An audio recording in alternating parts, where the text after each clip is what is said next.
His blood felt cold, and he could feel it run sluggishly through his veins. The tips of his fingers had gone numb. He stood just behind the tree line, watching her, Della, as she lay alone in the darkness, staring out into the night sky. Her long handmade dress rolled up, and he could almost see the white, translucent skin of her bare ankles. The thought quickened his heart, and he felt his blood run a bit faster. His fingers tingled slightly. It was a unique feeling to feel life leaving your body. He looked back to the girl. So beautiful. The tingles grew stronger. Erip raised his hand to examine it. Flecks of light seemed to be coming from his numb and cold fingers. This is it then. She's the one. Della sat on the ground behind her house, staring into the night sky. It was another Sunday night without any one of the boys inviting her to his buggy. She was almost 18 and still not taken. Mama said she was beautiful, but Della was beginning to doubt. She needed a man to tell her that. Someone to sweep her off her feet and pledge his undying love. Father begged her patience, reminded her that her hero would come, and that he would eclipse all others. The stars were beautiful tonight, sparkling brilliantly amidst the dark canopy of space. Something caught her eye out in the woods. It looked like a person, sparkling like the stars. She blinked and the image was gone, her eyes playing tricks with her. She heard a screech and saw the shadowy outline of a bat flying overhead towards the glow of the moon. Della sighed deeply, offered up a silent prayer, and walked quietly back inside her home. She had almost seen him. Erip was sure of it. That's why he'd done what he did. But he had the tingles for her. There was no denying it. He needed her. He'd have to go back. But he couldn't just step out of the woods like some creature of the night and win the heart of a beautiful maiden, he was sure. And he needed to win her love if he was to survive. Every day he grew colder. Every day his life waned, and only she could save him. The next day Erip sauntered into town, intent on wooing his fair maiden. There she was. He could not miss her. As he grew closer, the tingles grew stronger, and he had to force his body still. He must not let his passion overtake him now.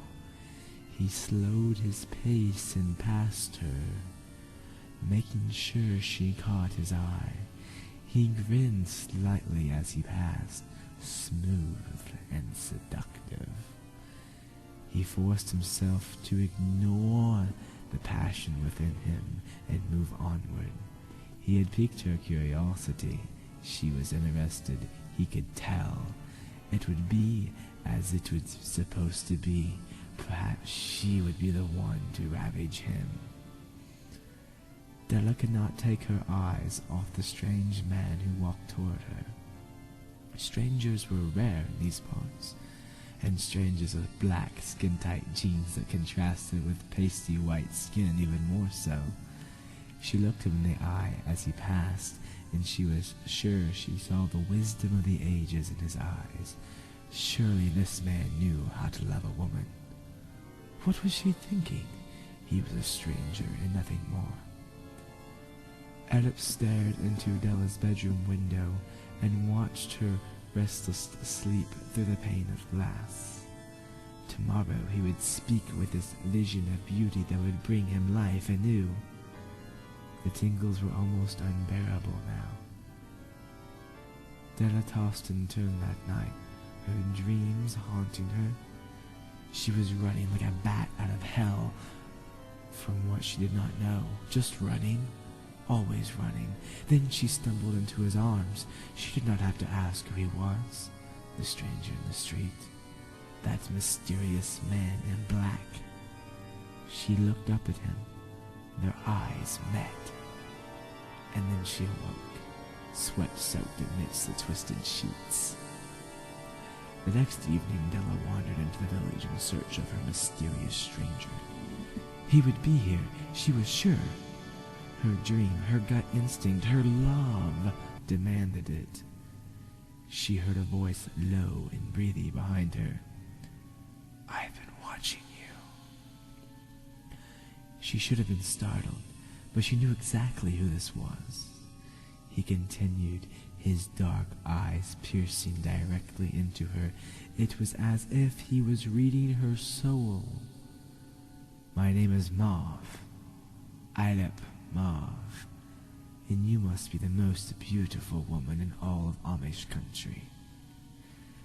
Della blushed, giggling like a little schoolgirl. Were all outsiders so bold? Erip saw her blush, knew her heart, yet continued to play her game. "I am on a journey to discover life." He said the word with such passion, but such life that frees you from constraint and boundary, to live in wild abandon. Della's countenance fell. "There is nothing here but rule and regulation. If you come seeking freedom, this is not the place." "I come seeking passion." "Well, Mr. Mav, I hope you find what you're looking for." Erip took his hand and brought it to her chin, delicately lifting her hand so that she looked into his eyes. His finger traced the outline of her cheekbone, then it pushed a stray strand of hair back behind her ear. "I have already found it." She stuttered. She was not able to say it. But I've never seen anyone like you." Erip's skin seemed to sparkle in the twilight. "I have seen someone like you." "What do you mean?" "Someone who doesn't recognize their true beauty. Someone who thinks they'll never be loved. Someone who believes they aren't good enough to be loved." Della stared wide-eyed at this man who she barely knew, and yet he was speaking like they had known each other forever. He reached out and touched her arm. His fingers were cold to the touch. "But I say you are beautiful. I say you can be loved." Erip continued in a hushed whisper, his voice growing in passion. "I watched you as you slept last night, and I realized I love you." Della's heart melted. He loved her? How could he?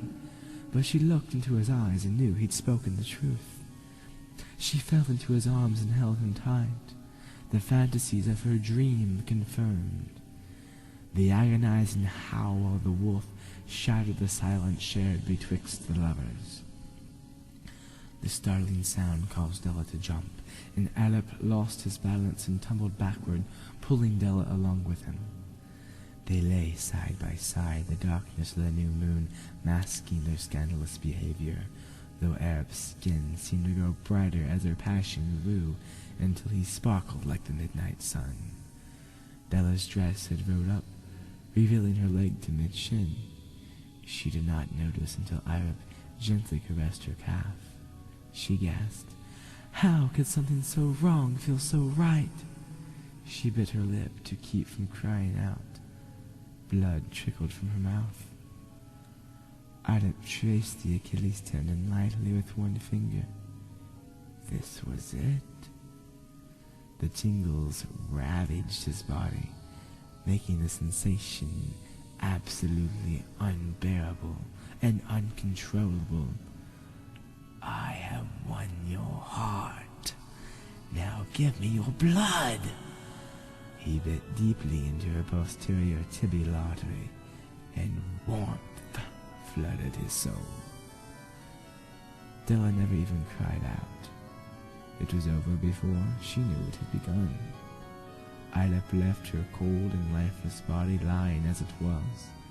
He stood and licked his lips. Magnificent. He had struck the heel, and yet his head was not crushed. He chuckled. There was a reason they called it bloodlust after all. The small Amish community was quiet tonight. Tomorrow will not be the same. A lone bat flew silently over Pennsylvania Dutch country. Be sober, be vigilant, because your adversary, the devil, walketh about, seeking whom he may devour.